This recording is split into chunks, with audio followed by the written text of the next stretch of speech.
in math, we're going to be continuing with the video. So remember, in order for something to be true, it must be true 100% of the time. In order for it to be false, it must be false only once. Okay? It's the equation, square root of x squared equal x, true when x equals 1, 2, and 3. Yes. It's the equation true for all integers. What's the counterexample? Is there a counterexample? This statement right here. What if we plugged in a negative number? Would this be true? Would this be x right here that we plugged in? Well, no. If you plugged in -1, what would happen? -1 squared, it's 1. 1 square root of 1 is 1. Is 1 equal to -1? No. There we go. Suppose you draw a circle, mark 3 points on it, and connect these points using line segments, thus forming a triangle. Will the angles of the triangle always be acute? Yes or no? Is there a counterexample? So think about this. So this will be our question on the quiz. Is there a counterexample? Okay? Explain it using figures. Sadly, we can't do that one, but you can think about it. Okay? Okay, so that is the end of inductive reasoning. We are now going to talk about deductive reasoning. Okay, now remember, inductive is built off of pattern, so deductive will not follow a pattern. Deductive reasoning uses facts, definitions, accepted properties, and the laws of logic to form a logical argument. Inductive reasoning uses observed examples and patterns to form a conjecture. Okay. Now, can you prove conjectures in inductive reasoning? Yes. In fact, I will give like an extra video so you guys can see. Okay. Okay. Inductive or deductive. At Fumio's school, if you are late 5 times, you will receive a detention. Fumio has been late to school 5 times. Therefore, he will receive a detention. Sorry, I received not deduction, a detention. Okay? Is that deductive or inductive? Well, inductive would be built off of pattern. Deductive is off of facts. Like facts, it's off of facts, definitions, separate properties, and the laws of logic to form a logical argument. This would be deductive. Okay. At the pattern, there's no pattern. This is the facts. He has been late 5 times, he will receive a detention. A dentist assistant notices a patient has never been on time for an appointment. She concludes the patient will be late for her next appointment. Inductive or deductive? Is there a pattern or is there facts? There's a pattern, and the person makes a conjecture, thinking what will happen. Okay? Law of detachment. If P, then Q. So you see the arrow, that is P implies Q. Okay? So our second point, so our first point is if P, then Q. Second point is P happened. So what happens? Third is so Q. Okay, this is the law of detachment. If P, then Q, or P implies Q, if P is true, then our third point, so Q is also true. Okay? So that implies Q happens. Okay? Let's look at an example. If Joe is a student at Noble High School, then Joe has an ID number. Joe is a student at Noble High School. So what's our third point? Third point, Joe has an ID number. Okay? So the first is P implies Q, or if P, then Q. Second, P, so third, Q, Joe has an ID number. Okay, let's look at another example. If you plan on attending Princeton, then you will need to be in the top 5% of your class. Jamie plans on attending Princeton. So what's Q? Q is Jamie needs to be in the top 5% of her class. Okay? Dog eats dog food delight, then dog is happy.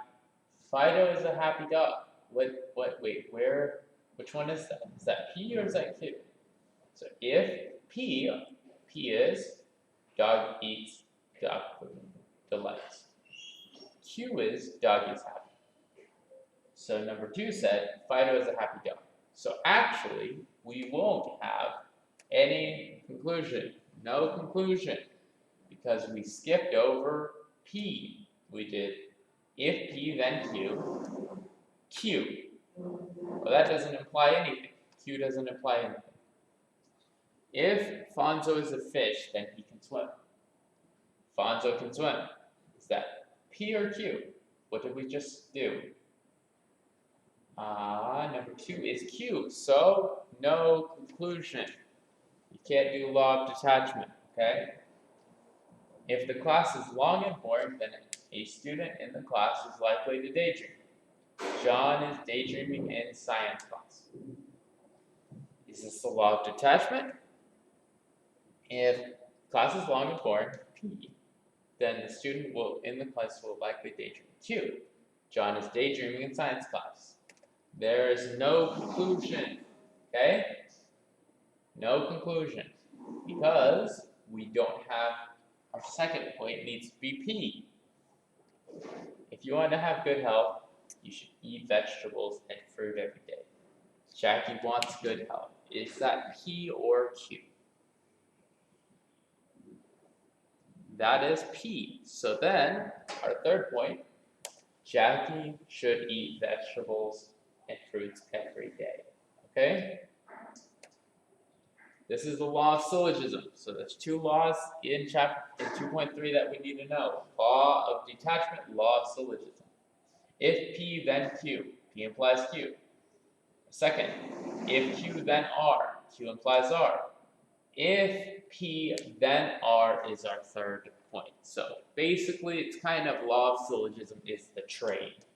Once the train starts going, you're gonna get to the end.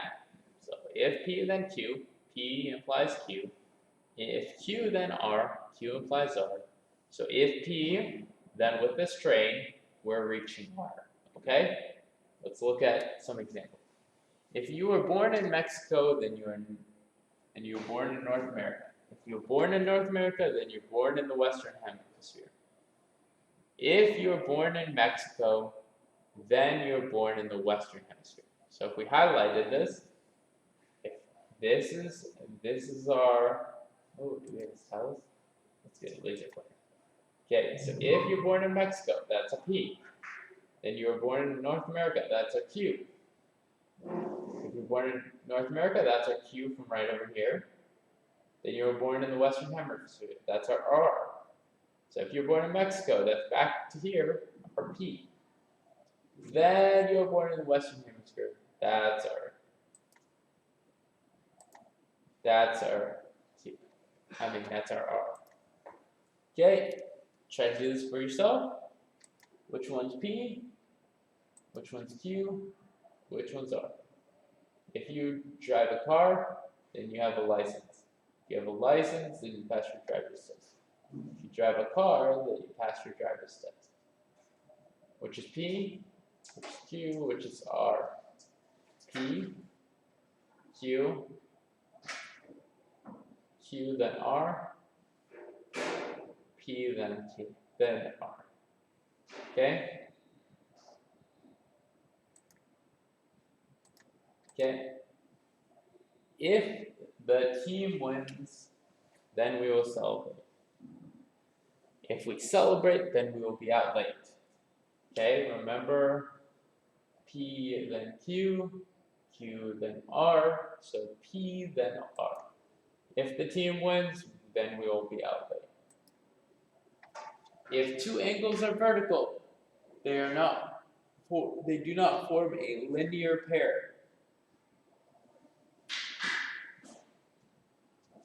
If 2 angles are vertical, then they are congruent.